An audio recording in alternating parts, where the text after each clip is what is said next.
morning, all, and welcome to my comfort pile. Hi, I'm Becca, aka Frugal Latina, and today we're going to do something entirely different. There will be a cash stuffing video once I come back from vacation. However, since I'm going on vacation basically in the middle of the week, we're going to have a different kind of video. So, this type of video, I'm going to talk about what I had to give up to do budgeting.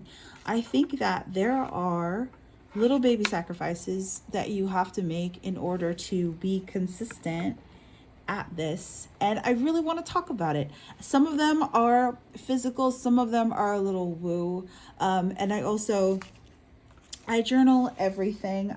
You've seen some of the financial planners, you've seen some of my own personal planners, just to kind of keep it together. But I really do try to celebrate my wins, but being honest as well about what it kind of takes to be consistent, because the hardest promise you can make is the one to yourself. So let's get into it. In case you're new here, hello, my name is Becca. I have been in tech for almost a decade. I just hit 1 year at my current job, which is incredible and insane because the journey that I had been on prior is wild, and it kind of goes to show how much your life can change, not in just a year, but in 2 months, 3 months, 4 months. So I want to talk about this. And for those of you who are interested, I do have heaps of cash stuffing and savings videos, but this is a yappy one. Go get your coffee. I'm out of coffee. Tragic, I know, but we'll get into it. So one of the first things I actually had to give up was ignoring actually just how impulsive I was when money hits my account. So I still feel this way. By the way, those sort of impulses never really go away, but you learn how to build that muscle and say, let me slow down. I see that I got paid. That does not necessarily mean I need to jump up. There are times I get so excited because that means it's a cash stuffing video and a savings challenge is on the way.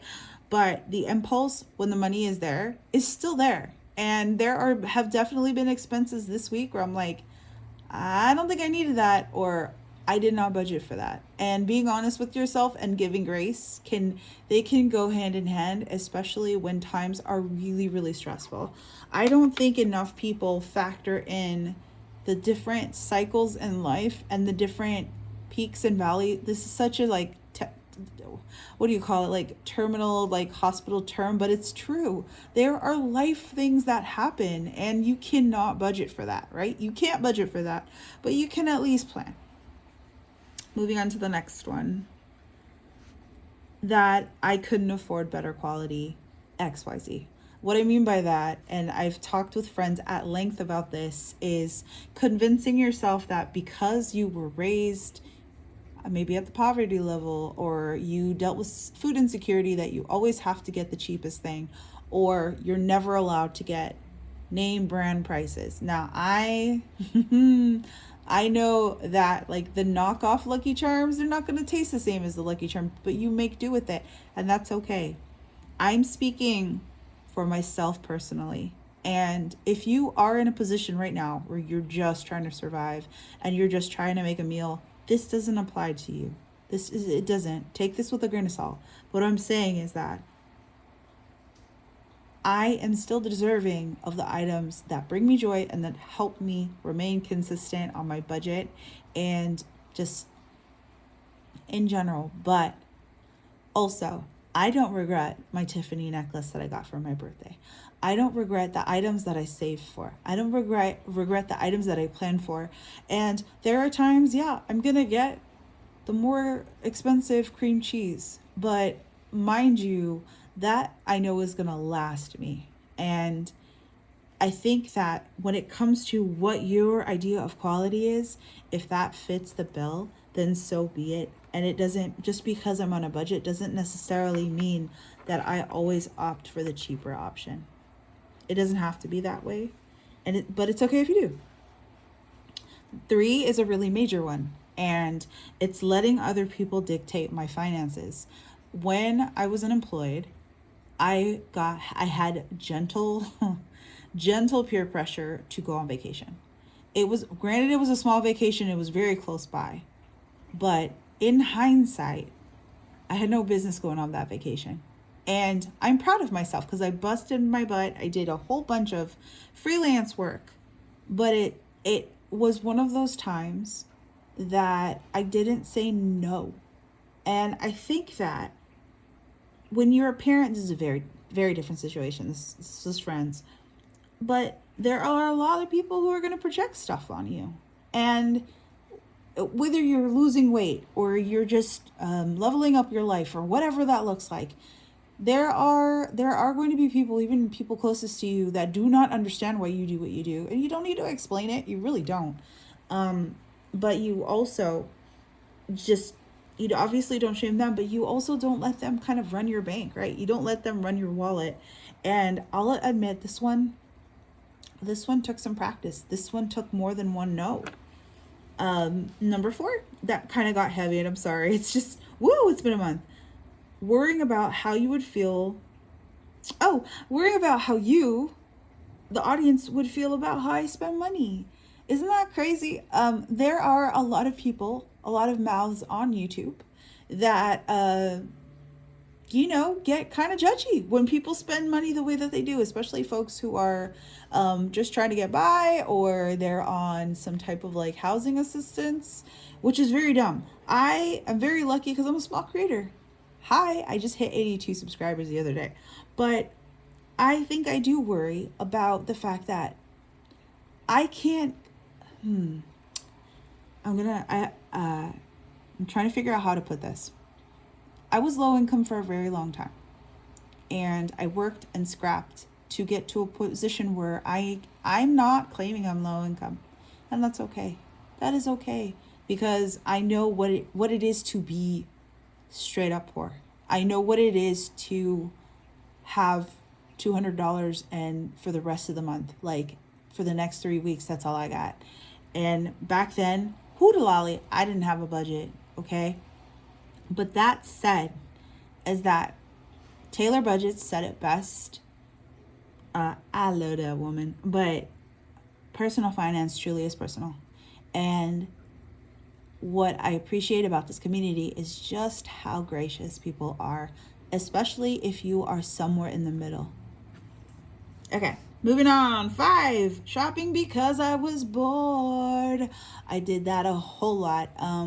When you are kind of undergoing a lot of pressure, or the world is in a state, it's very easy to deal, like, for different levels of escapism to be a habit. And I'll admit it, sometimes I definitely still do window shop, but then I just close it. Or like Jessica Landy says, just leave it in your shopping cart for 72 hours. Most of the time I forget. This is the beautiful thing about ADHD, is sometimes I just forget about what it is that I was looking at. And 2, I forget about the money that I have on hand, which love it. Love using that as a superpower. 6, limiting ideas and stories I tell myself. There are identities I clung to for the longest time. I was just telling you about where I was and where I had been for such a long time. And I'm no longer that. And the first person that needs to accept that is me. So as much as this channel is definitely about personal finance, it is also about like the things you have to let go of, because the shedding is so much more than just money and like savings. It's also about like letting go of who you were, or the person you had to be to survive the income you had at the time. Is that too deep? I don't know. 7, assigning morality to finances. I think we need to talk about this more. Assigning morality to finances. We got to talk about that. So there are a whole lot of people who will call overspending evil, or will say, like, we'll assign it to some sort of thing. I don't think that's healthy. I think that people do that with weight as well. And we really need to look at that as a society and realize that some people quite literally are just trying to survive.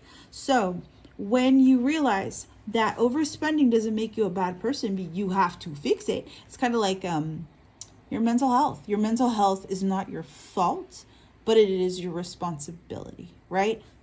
With finances, sometimes the way things, at least in the United States, are set up, it is expensive to be poor. And I'll get off my soapbox, but you are not a bad person because you haven't figured out your budget. You have to just figure out a system that works for you. That part is your responsibility. That is nobody else's responsibility. But there is luckily quite a bit of help. And so much of it comes from YouTube University.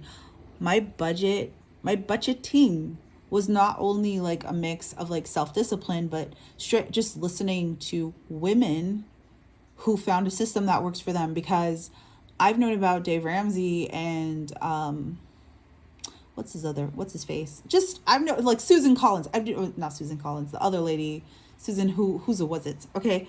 I've known about them for years. Have they ever helped me make a budget? No. Do you know who did?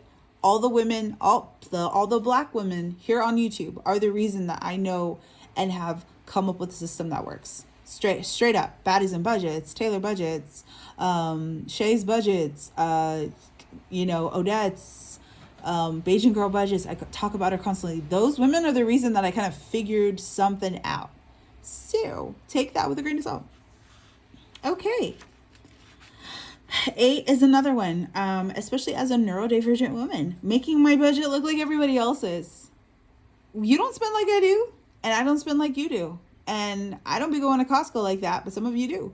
I don't go to Safeway, but some of you do. And that's okay. Like, that's okay. That doesn't make me morally superior. It just more or less says like, oh, okay, like this type of spending doesn't work for me, but this does. So nah, I might not get the newest iPhone, but you know what I really want? I want stickers. I want to go to the art store.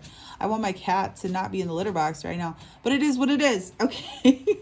But I understand, like, using other people's budgeting as a foundation is fantastic, especially for if you're like me, you kind of be like, okay, maybe I'm going to mirror what other people are doing because it seems to be working for them.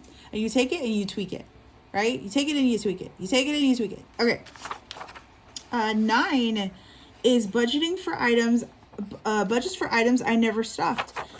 Just honestly, just getting rid of those. There are envelopes that I never put money in them. I rarely put money in electronics, and there are budgeters out there that at least like once a quarter or once a year, they go through their binders and they're like, I don't care enough about this to stuff it. So what is important to you right now might not be important to you next quarter. So those are worth looking at, and those are worth giving up, because I really don't buy clothes a lot. And when I do, it's just going to be a quality type of thing, or during the Nordstrom anniversary sale. That's what gets me hyped. And finally, you're not going to like it. I'm sorry. Most subscriptions. And I'm not just talking about obviously streaming subscriptions. I also mean like Ipsy. I also mean like food, what do you call it? Like, you know, the meal subscriptions, those type of things. They don't work out for me. And as someone with ADHD, I also have to deal with like a lot of food waste. So I've been so good about that. I'm so proud of that. That's the hardest thing about ADHD, the cost of ADHD, is forgetting about food and then having to toss out food. It's a waste of money, right? So those are some of the things that I personally had to give up in order to kind of make this consistent. I'm so curious about what you had to give up. If you had to give up anything, you don't have to, but it's a beautiful thing to reflect on. But anyhow, I will be going on vacation. You will most likely see more videos at the top of October. Thank you so much for watching. Thank you so much for 82 subscribers. I'm so happy to be here. I'm so lucky to be here. I'm so lucky to be okay during this time. And if you can, make sure you pay it forward. Take care of your community around you. And I will see all y'all in the next video, because I'm going on vacation. Adios.